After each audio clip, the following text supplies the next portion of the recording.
आनंद मठ। आनंद मठ और ऋषियों की अनमोल धरोहर को संजोएं।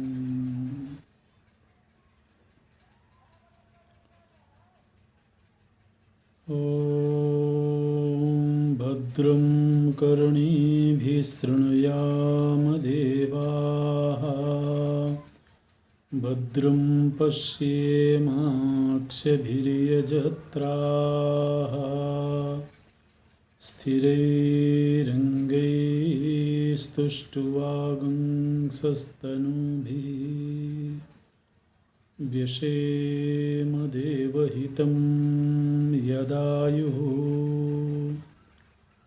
स्वस्ति न इन्द्रो वृद्धस्रवाः, स्वस्ति नः पूषा विश्ववेदाः, स्वस्ति नस्तार्क्ष्यो अरिष्टनेमिः, स्वस्ति नो बृहस्पतिर्दधातु। ॐ शान्ति शान्ति शान्तिः।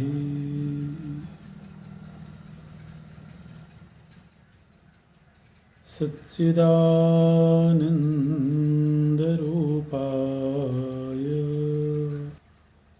विश्वोत्पत्त्यादिहेतवे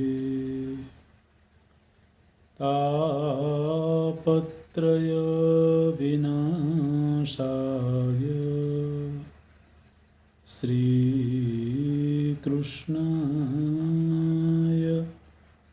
वयं नमः। श्रीकृष्णाय वयं नमः। नारायणं नमस्कृत्य नरं चैव नरोत्तमं, देवीं सरस्वतीं व्यासं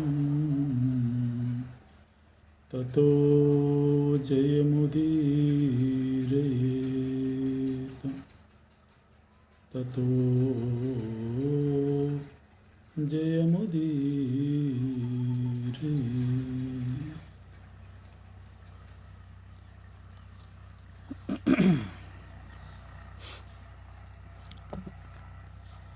हम लोग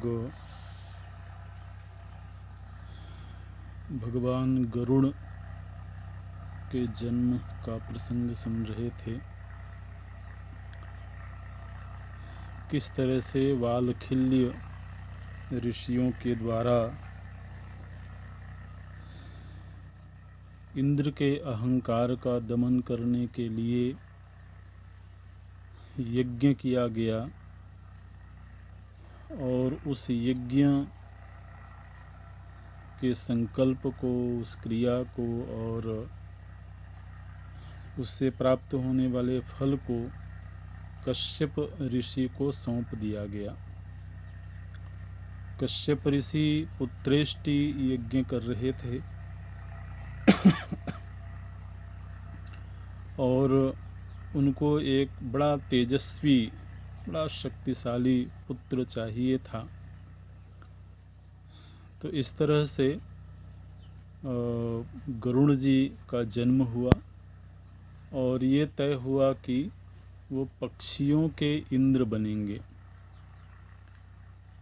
इसलिए गरुण जी पक्षी राज हुए, पक्षियों के राजा कहलाए।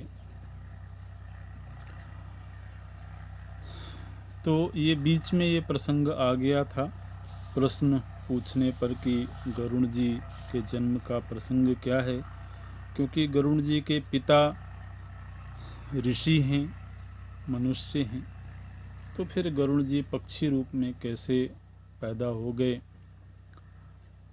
उसके पहले जो प्रसंग चल रहा था वो ये था कि सर्पों की दासता से मुक्त होने के लिए गरुण जी अमृत लेने के लिए जा रहे हैं। बीच में उनके आहार का भी प्रसंग आया, जिसमें कि उन्होंने निषादों का और बाद में हाथी और कछुए का आहार ग्रहण किया है और अपने पिता से आज्ञा लेकर के वो आगे चले हैं देवताओं के साथ संग्राम करने के लिए, क्योंकि अमृत कलश देवताओं के पास है। जो अमृत प्रकट हुआ था वो समूचा अमृत पान नहीं कर लिया गया था, वह शेष भी था और देवताओं ने उसको सुरक्षित रखा हुआ था। बहुत ही गहरी सुरक्षा है उस अमृत की। ये आगे वो प्रसंग आएगा कि कितने सुरक्षा कवच हैं उस अमृत के, क्योंकि यदि अनधिकारी व्यक्ति अमृत का पान कर ले तो उससे एक तो प्रकृति की व्यवस्था बिगड़ेगी और दूसरे उस व्यक्ति की स्वयं की भी हानि होगी। इसलिए अमृत पान के लिए हर व्यक्ति अधिकृत नहीं है, तो उसे अत्यंत गोपनीय तरीके से रखना होगा। जब देवताओं को ये खबर लगी है कि पक्षीराज गरुण अमृत लेने के लिए आ रहे हैं, तो देवताओं को बड़ा भय हुआ और किस तरह से गरुड़ का सामना किया जाए, किस तरह से अमृत की रक्षा की जाए, इसको लेकर के मंत्रणा हुई है, गोष्ठी हुई है और अपनी अपनी सामर्थ्य के अनुसार गरुड़ जी को रोकने का हर संभव प्रयत्न किया जाएगा, ये तय हुआ है। सभी देवता अपने अपने अस्त्र शस्त्रों से सुसज्जित हो गए हैं। ततस्तस्मिन् द्विजश्रेष्ठ समुदीर्णे तथा विधे गरुणः पक्षिराट् तूर्णं संप्राप्तो विबुधान् प्रति तं दृष्ट्वातिबलं चैव प्राकम्पन्त सुरास्ततः परस्परं च प्रत्यघ्नन् सर्वप्रहरणान्युत। देवताओं ने जब समीप आए हुए गरुड़ जी को देखा है तो देवता लोग बड़े भयभीत हो गए, क्योंकि जैसा कि पूर्व के प्रसंग में हम लोगों ने देखा था, वालखिल्य ऋषियों ने ऐसे इंद्र को जन्म देने का संकल्प किया था जो देवराज इंद्र को भी भयभीत करने वाला हो, और वही गरुड़ जी हैं। तो गरुड़ जी को आया हुआ देख करके सभी देवता, यहाँ तक कि इंद्र स्वयं भयभीत हुए हैं। तत्र चासीदमेयात्मा विद्युदग्नि समप्रभः बहुमनः सुमहावीर्यः सोमस्य परिरक्षिता। उस सोमरस भी बोलते हैं अमृत को देवताओं के संदर्भ में। तो उस सोम का जो सुरक्षा तंत्र है उसमें सबसे बाहर जो सुरक्षा में बैठे हुए हैं वो विश्वकर्मा हैं। यहाँ पर भौमन ऐसा नाम आता है। विश्वकर्मा उस अमृत की सुरक्षा में सबसे बाहरी हिस्से में नियुक्त हैं। इसलिए सबसे पहले विश्वकर्मा के साथ गरुड़ जी का युद्ध हुआ है और विश्वकर्मा परास्त हुए हैं। गरुड़ जी अपने चोंच से, अपने नखों से उनके अंगों को विदीर्ण कर दिया है और विश्वकर्मा के परास्त हो जाने के बाद अन्य जितने देवता हैं वो भी उनसे युद्ध करते हैं, लेकिन कोई भी उनके सामने ठहरता नहीं है। इस तरह से देवताओं को परास्त करते हुए जब आगे चले हैं तो उनको यक्षों का सामना हुआ है। यक्ष भी देवकोटि के ही जीव हैं, तो यक्षों के साथ उनका सामना हुआ है और यक्षों को भी उन्होंने परास्त किया है। यक्षों को परास्त करने के बाद और जब आगे बढ़े तो वो देखते हैं कि चारों तरफ अग्नि की बड़ी ऊंची ऊंची लपटें उठ रही हैं। तो एक तरह से कह सकते हैं कि तीसरा जो सुरक्षा कवच है वो अग्नि का है। जिस जगह पर वो अमृत रखा हुआ है उसके चारों ओर वलयाकार अग्नि की ज्वालाएं प्रज्वलित हो रही हैं और उसके भीतर प्रवेश करना गरुड़ जी के लिए मुश्किल था। तब गरुड़ जी ने अपने शरीर में 8100 मुख बनाए हैं और 8100 मुख बना करके उन्होंने नदियों का जल अपने मुख में भरा है और उस पूरी की पूरी सरिता ही उनके भीतर समा गई ऐसे। और फिर उन 8100 मुखों से वो वही जल की धाराएं बरसाते हुए उस अग्नि को शांत किया है। बोलते हैं ततो नवत्या नवतीर्मुखानां कृत्वा महात्मा गरुणस्तरस्वी नदीः समापीय मुखैस्ततस्तस्यै तैः सुशीघ्रमागम्य पुनर्जवेन। तो इस तरह से जब 8000 मुखों से जलधाराएं उस अग्नि ज्वाला के ऊपर बरसती हैं तो वो अग्नि शांत हो गई। और आगे चले हैं तो एक लोहे का चक्र है, चारों ओर से उस अमृत को घेर करके एक लोहे का चक्र है और वह चक्र निरंतर घूम रहा है और उसमें तीक्ष्ण धार वाले उसकी धार हैं, चारों ओर पत्ते लगे हुए हैं कि कोई भी उसके समीप जाए तो छिन्न भिन्न हो जाए, कट जाए उसके अंग प्रत्यंग। उस समय पर उसके जो तार थे उसके बीच में गरुड़ जी बहुत छोटा सा रूप बना करके प्रवेश कर जाते हैं और उससे कटे नहीं।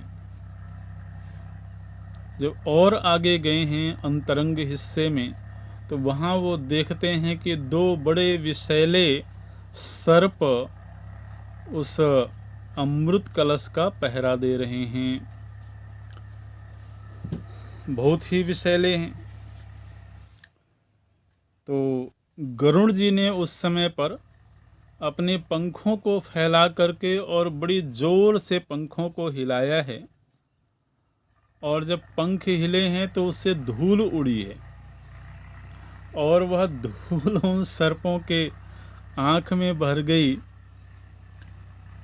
ऐसा लोग कहते हैं, समाज में सुना जाता है कि सर्प की आँख नहीं होती है, लेकिन अब यहाँ प्रसंग तो है कि वो निरंतर ही आँखों को खोले हुए ही बैठे रहते थे पूरे समय कि कोई इस कलश को चुरा न ले जाए। तो गरुण जी ने उनकी आंख में धूल झोंक दिया। शायद तभी से कहावत बनी होगी कि आंख में धूल झोंक करके और ये ले गए। तो उन्होंने आंखों में धूल झोंक दिया, वो सर्प अंधे हो गए।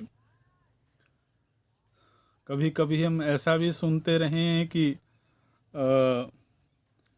किसी ने यदि अपनी अमूल्य संपत्ति कहीं धरती में कहीं छिपा करके रखा हो तो फिर सर्प उसकी रक्षा करते हैं।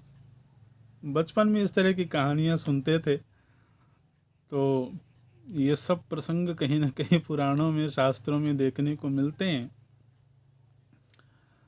तो उन सर्पों को भी अंधा कर दिया है गरुण जी ने, और उसके बाद उनको वो अमृत कलश प्राप्त हुआ है। उस अमृत कलश को लेकर के बड़ी तीव्र गति से गरुण जी उड़े हैं। बोलते हैं, तयोरंगे समाक्रम्य वैनतेयोन्तरिक्षगः आच्छिनत् तरसा मध्ये सोममभ्यद्रवत् ततः। तो बड़ी जोर से उड़े हैं जब गरुण जी उस अमृत कलश को लेकर के। बीच रास्ते में मिले भगवान नारायण, भगवान विष्णु से मुलाकात हुई है गरुण जी की। और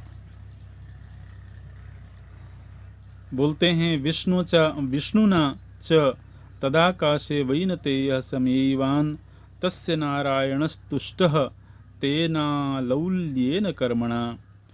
भगवान विष्णु बड़े प्रसन्न हुए हैं गरुण जी के इस पौरुष को देख करके।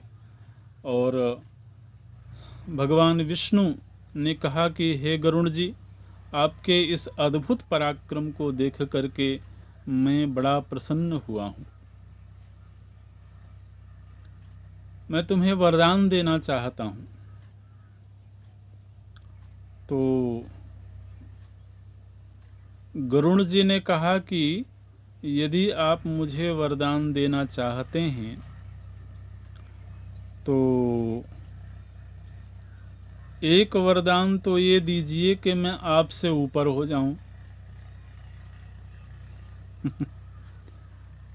अच्छा, तो वहाँ आपसे ऊपर हो जाने का ये निर्णय हुआ कि भगवान विष्णु जिस रथ पर विराजमान होते हैं उसके ऊपर जो ध्वजा लगी होती है, उस ध्वजा में भगवान गरुण का निवास हो गया।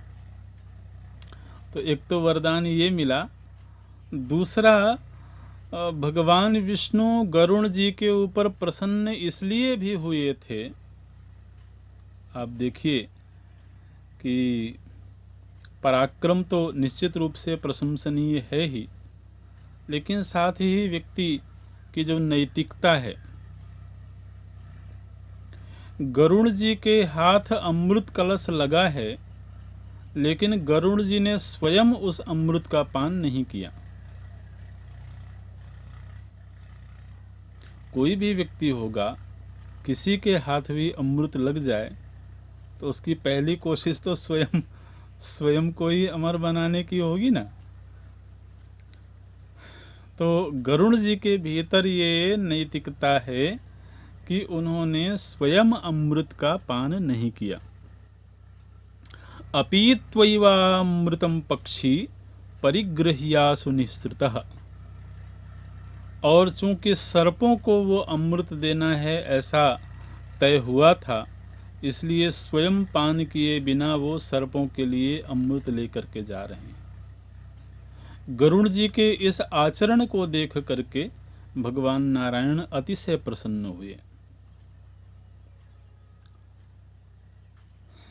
तो एक तो ये वरदान मिला कि ऊपर रहेंगे, मतलब ध्वज में स्थान मिलेगा।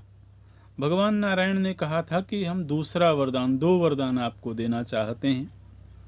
तो गरुड़ जी ने कहा कि दूसरा वरदान फिर मैं ये मांगता हूँ कि बिना अमृत पान किए ही मैं अमर हो जाऊं। अमृत पान करूंगा तो मेरे ऊपर छल करने का पाप लगेगा। तो लेकिन मुझे अमरत्व प्राप्त हो जाए बिना अमृत का पान किए। अजरश्चामरश्च श्याम अमृतेन विनाप्यहम्। अमृत के बिना भी मैं अजर अमर हो जाऊं। भगवान विष्णु ने वरदान दे दिया। अच्छा,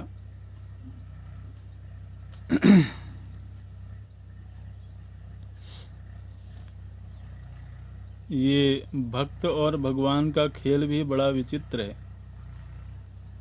गरुण जी ने कहा कि हे भगवान, आपने तो मुझे वरदान दिया, लेकिन अब मैं भी आपको वरदान देना चाहता हूँ। गरुण जी बोले भगवान विष्णु से कि आप भी मुझसे कुछ वरदान मांगिए, मैं आपको वरदान देना चाहता हूँ। अच्छा जी। भवतेपि वरम दद्याम वृणोतु भगवान अपि। आप चाहे भले भगवान हैं तो कोई बात नहीं, लेकिन भगवान हो करके भी आप हमसे वरदान मांग लीजिए।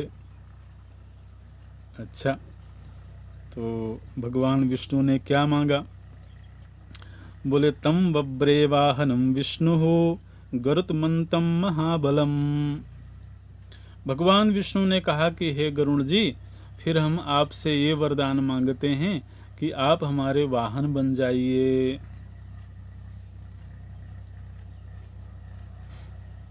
तो गरुण जी ने कहा कि एवमस्तु, ऐसा ही होवे। तो इस तरह से फिर गरुण जी भगवान विष्णु के वाहन बन गए, क्योंकि भगवान विष्णु इतने भारी हैं कि कोई ऐसा वाहन ही नहीं बना है जो उनको वहन कर सके।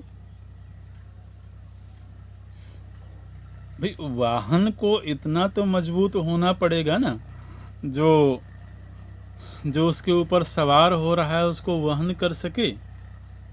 अब भगवान नारायण इतने भारी हैं, समूचा ब्रह्मांड ही जिनके उदर में है और अनेक कोटि ब्रह्मांड जिनके उदर में हों, वो कितने भारी होंगे। इसलिए इतने भारी व्यक्ति का वहन करने की सामर्थ्य तो किसी वाहन में है नहीं, कोई वाहन ही नहीं बना आज तक।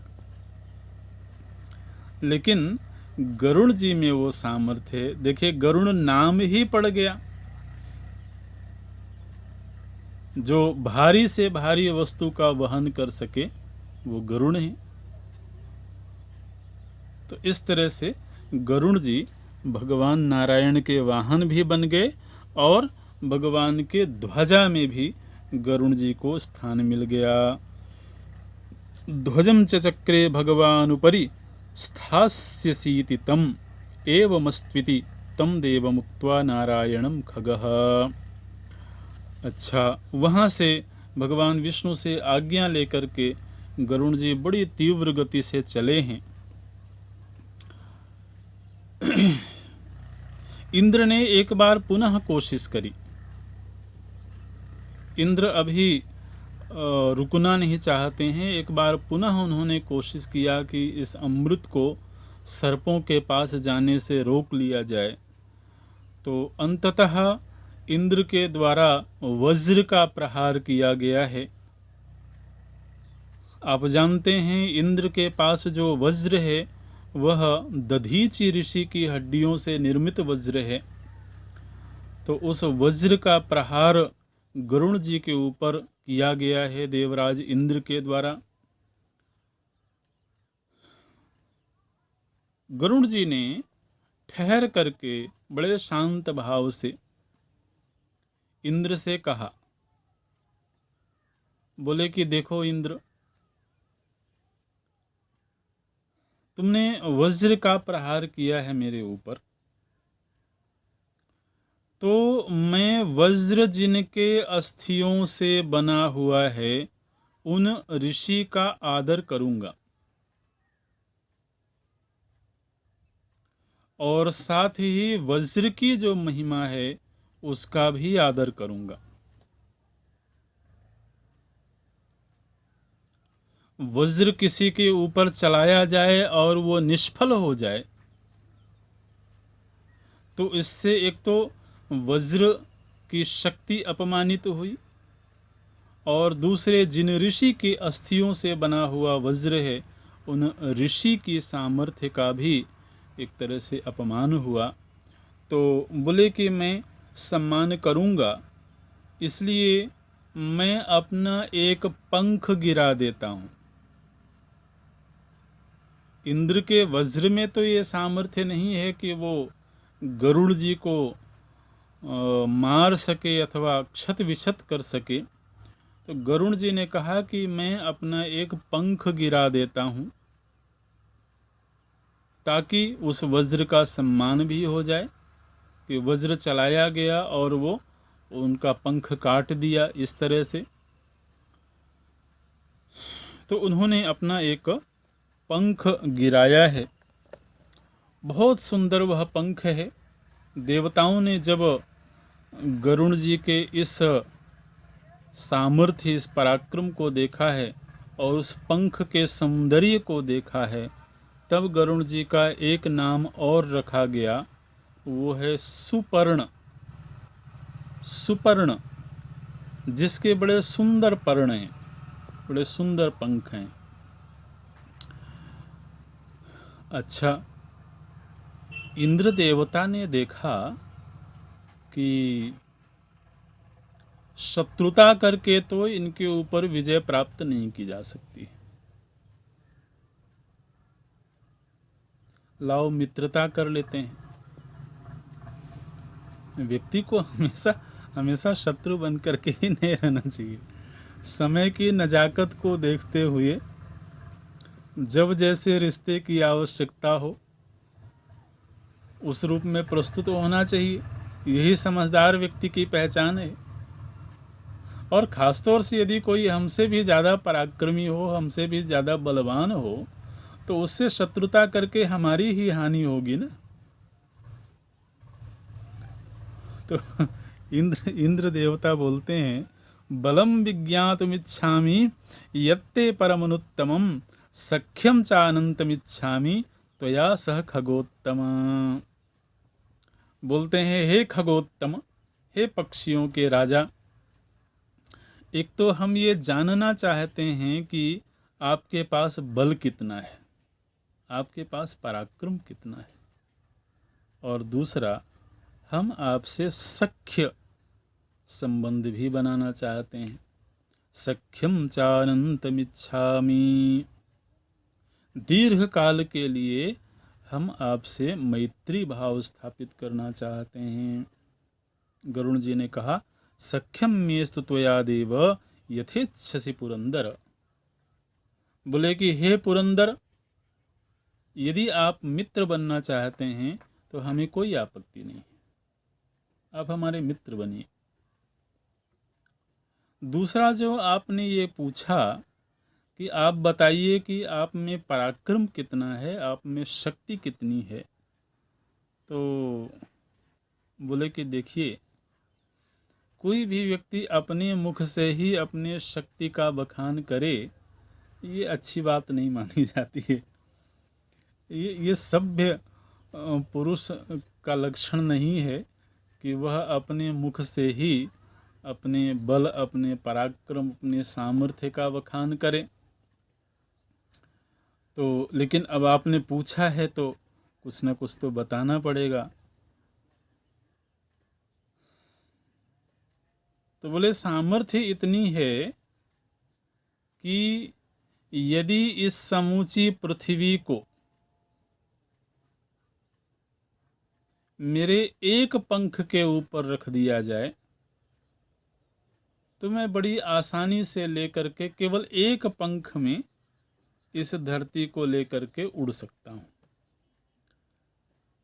सपर्वतवनामुर्वीं ससागरजलामिमां वहे पक्षेण वै शक्र त्वामप्यत्रावलंबिनम। बोले कि पर्वतों, सागर, इन सब से युक्त यह जो पृथ्वी है, इसको मेरे एक पंख में रख दिया जाए, मैं इसको लेकर के बड़ी आसानी से उड़ सकता हूँ। अथवा और क्या बताऊँ, सर्वान संपिंडी तान्वापि लोकाम संस्थाणु जंगमान। अथवा तो ये समूचा ब्रह्मांड ही मेरे ऊपर रख दिया जाए तो मैं इसको लेकर के उड़ सकता हूँ।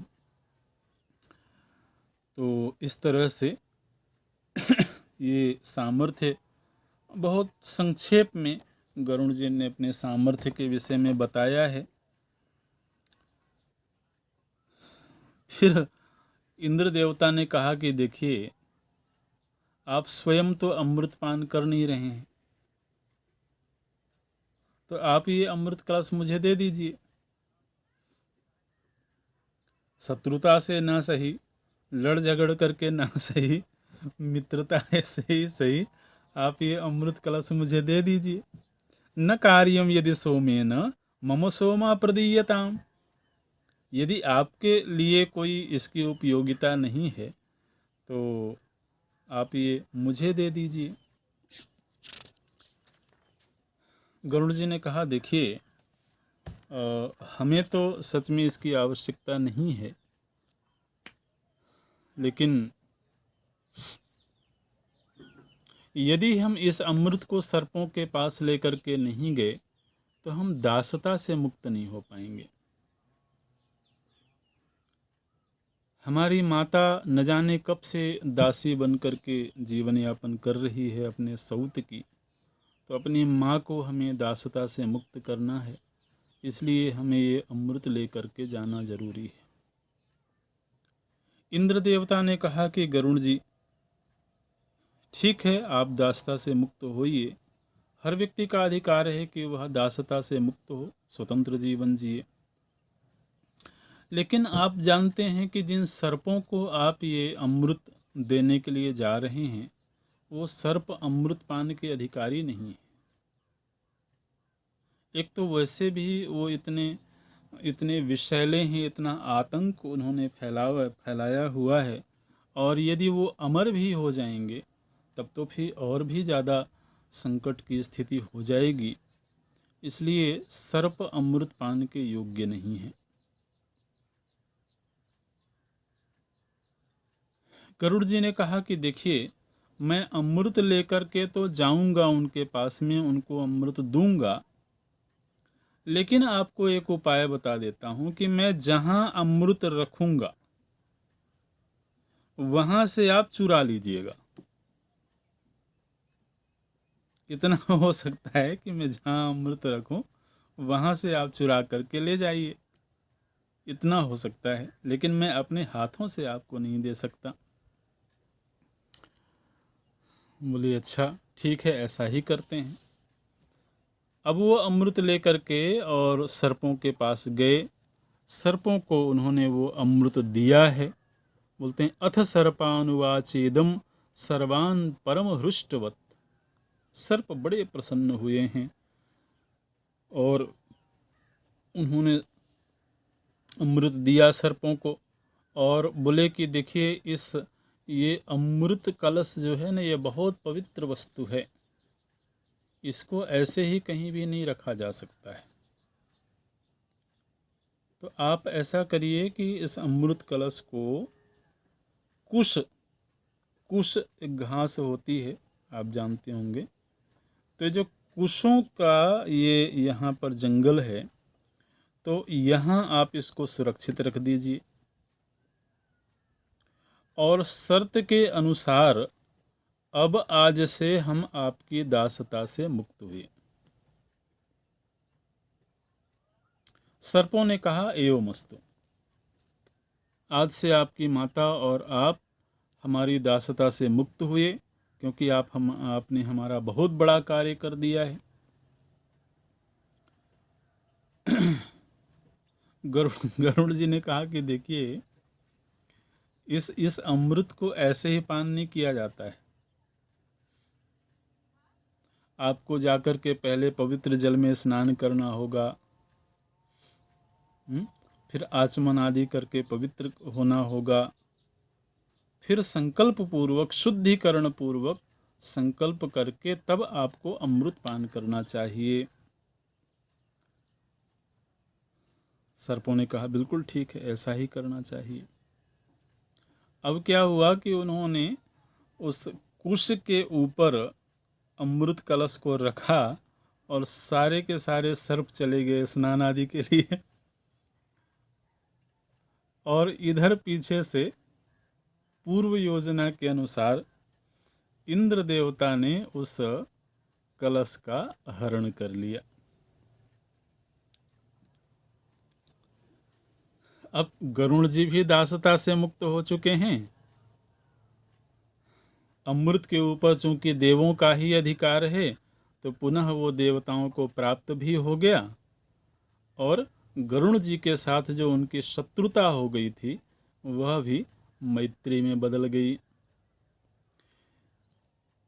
ये सर्प जब आए हैं स्नान आदि करके, तो उन्होंने देखा कि अमृत कलश तो गायब है। यत्रैतदमृतं चापि स्थापितं कुश संस्तरे तद विज्ञाय हृतं सर्पाः प्रतिमाया कृतं च तत्। लेकिन सर्प उस समय पर दुखी नहीं हुए। सर्पों ने ये विचार किया कि चूंकि हमने विनता के साथ छल किया था, तो हमने अपराध किया था, उसी अपराध के दंड के रूप में हमको ये परिस्थिति प्राप्त हुई कि अमृत हमारे पास आकर के भी हमें प्राप्त नहीं हो सका, हम अमृत से वंचित हो गए। तो ऐसा इसीलिए हुआ क्योंकि हमने एक छल किया था, हमने अपराध किया था। इस तरह से उन्होंने अपने मन को सांत्वना दिया। फिर उनके मन में आया कि कुश के ऊपर वो अमृत रखा गया था, हो सकता है 2-4 बूंदें उस कुश में छलक गई हों। तो उन सर्पों ने जाकर के उस कुश को चाटा है। तो उसको चाटने से कुश की कुछ होते हैं जो नोकदार होते हैं, कुछ धारदार होते हैं, तो उसके चाटने से कुछ सर्पों की जिह्वा बीच में से फट गई। तो आज भी कुछ सर्प ऐसे देखने में आते हैं जिनके जिह्वा के 2 हिस्से होते हैं, है ना। फटी हुई जिह्वा वाले सर्प भी देखने में आते हैं। दूसरे, चूंकि कुश के ऊपर अमृत रखा गया था, उस दिन से वो कुश पवित्र हो गए, और उस कुश का एक नाम हो गया पवित्री। तो आप शायद जानते होंगे कि जब भी कोई कर्मकांड होता है, कोई अनुष्ठान होता है, तो उसमें कुश का प्रयोग किया जाता है। जो ब्राह्मण लोग होते हैं, पुरोहित हैं, वो कुश का प्रयोग करते हैं, उसी से वो जल का छिड़काव करते हैं। तो कुश को बड़ी पवित्र घास माना जाता है, और जब भी किसी पूजा अनुष्ठान आदि में बैठते हैं तो एक उंगली में, अनामिका उंगली में अंगूठी की तरह उसको बना करके पहना जाता है, उसको पवित्री बोलते हैं। ऐसे तो अमृत का संयोग प्राप्त होने के कारण वह कुश घास भी पवित्र हो गई है। अच्छा जी, तो ये प्रसंग वहाँ पर संपन्न हुआ। अब आगे जब प्रसंग चला तो शौनक ऋषि ने ये पूछा सूत जी से कि हे सूत जी, आपने माता विनता के संतानों का नाम तो बताया, 2 ही संतानें हैं, अरुण और गरुण, तो आपने उनका नाम तो बता दिया था, लेकिन माता कद्रु के जो संतान हैं नाग, उनके नाम आपने नहीं बताए थे। इसलिए आप कृपा करके सर्पों के भी नाम बताइए हमको। सूत जी कहते हैं कि सर्प तो बहुत हैं, बहुत्वान्नामधेयानि पन्नगानां तपोधन न कीर्तयिष्ये सर्वेषां प्राधान्येन तु मे शृणु। सूत जी ने कहा कि नागों की संख्या तो बहुत ज़्यादा है, इसलिए मैं सभी के नाम तो नहीं बता सकता, लेकिन प्रधान प्रधान नागों के नाम मैं आपको बता रहा हूँ। तो उस समय तक नागों के जो राजा थे, नागों के अधिपति थे, वो शेष थे। शेष नाग, ये शब्द हमने सुना होगा। तो शेष जो हैं वो उस समय पर सर्पों के राजा हैं। तो शेष हैं, फिर वासुकी हैं। शेषः प्रथमतो जातो वासुकिस्तदनन्तरम् ऐरावतस्तक्षकश्च करकोटक धनंजयौ। तो शेष हैं, फिर वासुकी, ऐरावत, करकोटक, धनंजय, कालीय, कालीय नाग के विषय में भी सुना होगा सभी ने। फिर कालीय, मणिनागश्च नागश्चापूरणस्तथा। तो इस तरह से करकोटक, धनंजय, कालीय, मणिनाग, आपूरण, किंजरक, एलापत्र, वामन, नील, अनील, कलमाश, सबल, आर्यक, उग्रक। तो इस तरह से बहुत सारे नामों का जिक्र यहाँ पर सूत जी ने किया है। जो देवकोटि के जीव होते हैं उनका नामोच्चारण करने में भी वाणी की पवित्रता होती है। आप ध्यान रखिएगा, ये जो नाग हैं ये कोई साधारण जीव नहीं है, ये सब देवकोटि के सामर्थ्य रखने वाले लोग हैं। तो यहाँ पर ये नाम लिया गया है। अब आगे जब प्रसंग चला तो शौनक जी ने पूछा कि देखिए क्या विचित्र बात है, दुनिया में तो ऐसी कोई माता देखी नहीं जाती है जो अपने पुत्रों को ही मरने का शाप दे दे।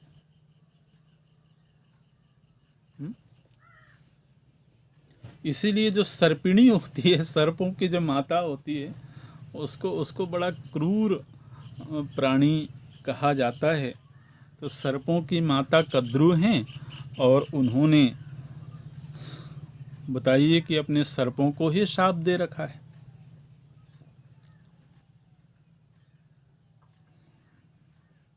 तो शौनक जी ने पूछा है यहाँ पर, आख्याता भुजगास्तात वीर्यवंतो दुरासदाः शापम तेति विज्ञाय कृतवन्तः किमुत्तरम।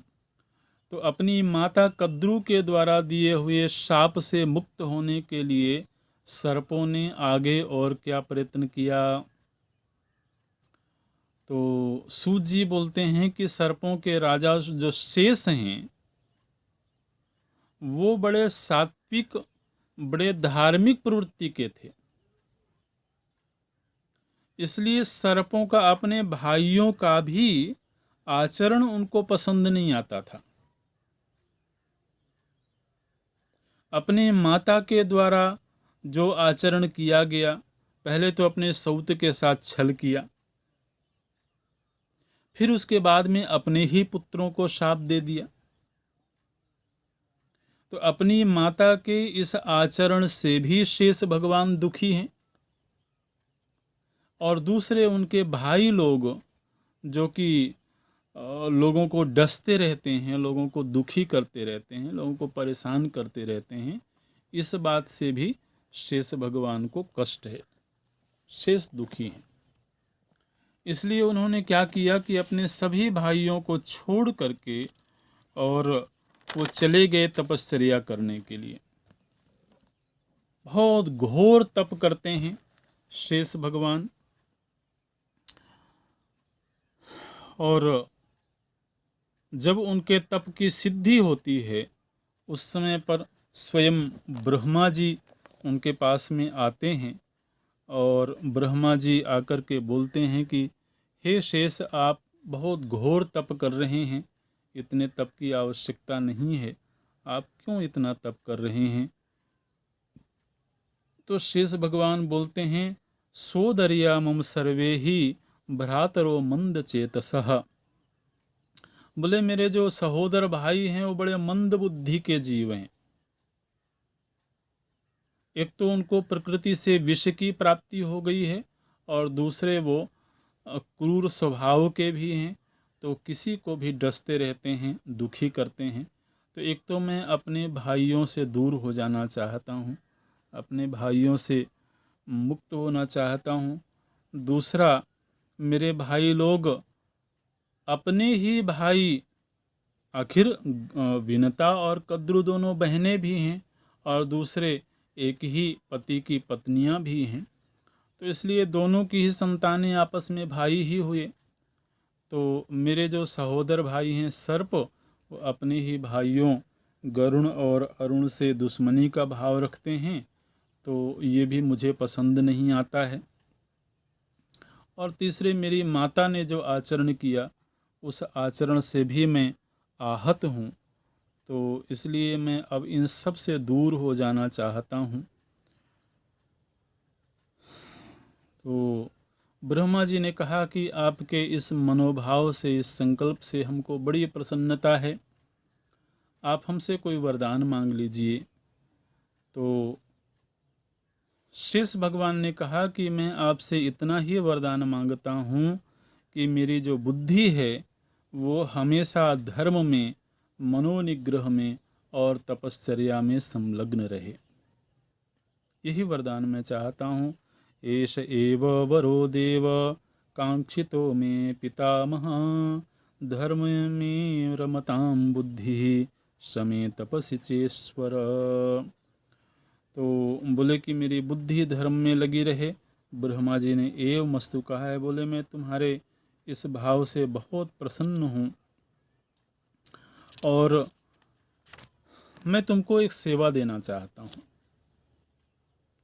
ब्रह्मा जी ने शेष भगवान से कहा कि मैं तुम्हें एक सेवा देना चाहता हूँ।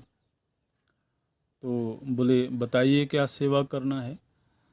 ब्रह्मा जी ने कहा कि देखो, हमने धरती को बनाया और इस धरती में मनुष्यों को निवास दिया और अन्य प्राणियों को भी निवास दिया, लेकिन ये धरती स्थिर नहीं है। ये धरती चलायमान है, हिलती रहती है,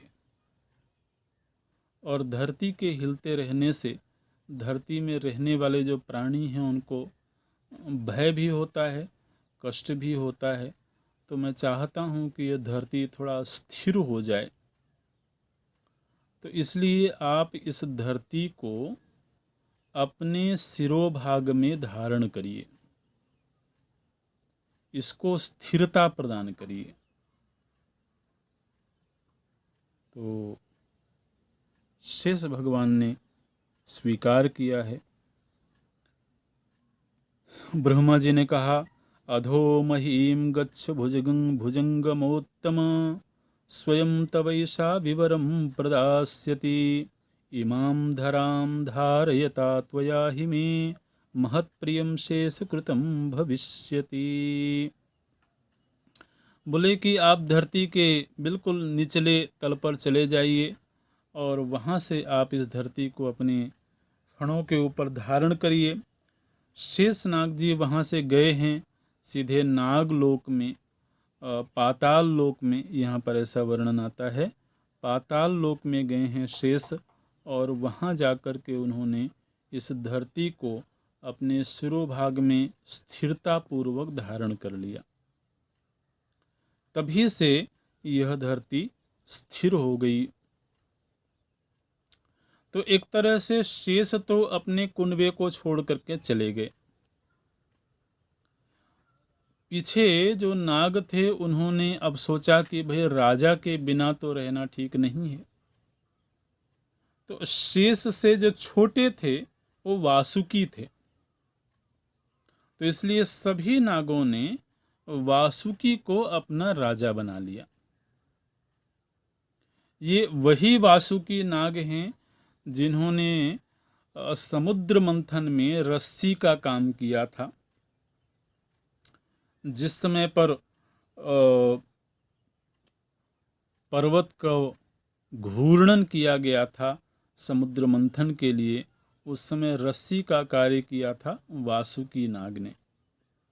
तो ये वासुकी जो हैं वो राजा बने हैं और वासुकी ने एक दिन सभी नागों को एकत्र किया है, एक गोष्ठी करी है और उस गोष्ठी में उन्होंने ये विचार रखा कि हमको अपनी माता के शाप से कैसे बचना चाहिए, इसके लिए आप लोग उपाय बताइए। तो कई नागों ने इस मंत्रणा में हिस्सा लिया और जिसके मन में जो भाव आया वो उपाय बताया। किसी ने कहा कि ऐसा करते हैं, जन्मेजय को ही डस लेते हैं। तो जन्मेजय को ही डस लिया जाएगा और रहेंगे नहीं तो सर्प यज्ञ नहीं होगा। किसी ने कहा कि जन्मेजय को तो डसना आसान नहीं है, वहाँ जो पुरोहित आएंगे, जो ऋत्विक आएंगे यज्ञ करवाने के लिए, उन पुरोहितों को डस लेते हैं। जब पुरोहित ही नहीं होंगे तो यज्ञ कैसे होगा। किसी ने कहा कि देखो ये ब्रह्म हत्या जो है बहुत बड़ा अपराध है, इसलिए पुरोहितों को और ऋत्विकों को डसने के विषय में तो सोचना नहीं।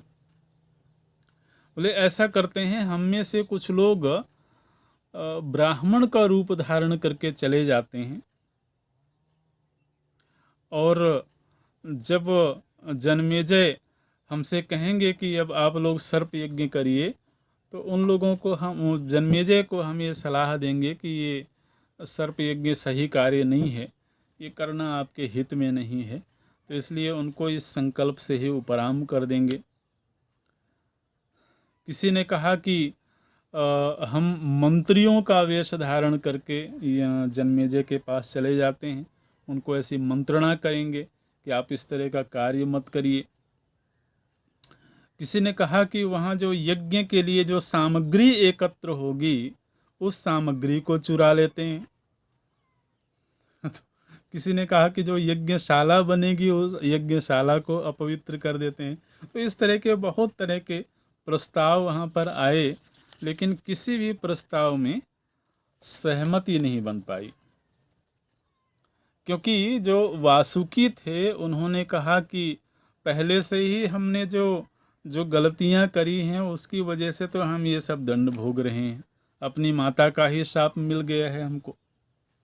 अब आगे और यदि कोई अपराध कर लेते हैं तो फिर तो और ज़्यादा फिर हम पतन की ओर जाएंगे, इसलिए ऐसा कोई कार्य हम लोगों को करना नहीं चाहिए। लेकिन फिर भी मैं कोई ना कोई उपाय तो अवश्य सोचूंगा। उन्हीं के बीच में एक नाग हैं एलापत्र। तो एलापत्र नाम के जो नाग हैं उन्होंने एक घटना का वर्णन किया है। जिस समय पर माता कद्रू ने अपने पुत्रों को शाप दिया था, उस समय पर उस जगह ब्रह्मा जी भी उपस्थित थे। ब्रह्मा जी ने कद्रू के द्वारा दिए जा रहे शाप का अनुमोदन किया था, मना नहीं किया था। उस समय पर ब्रह्मा जी और देवताओं के मध्य एक संवाद हुआ था। एलापत्र बोलते हैं, मैंने उस संवाद को सुना था, तो वो प्रसंग मैं आपको सुनाऊंगा। इस तरह से उन्होंने चर्चा करी है। अभी यही पूरा करते हैं, अगली कक्षा में देखेंगे।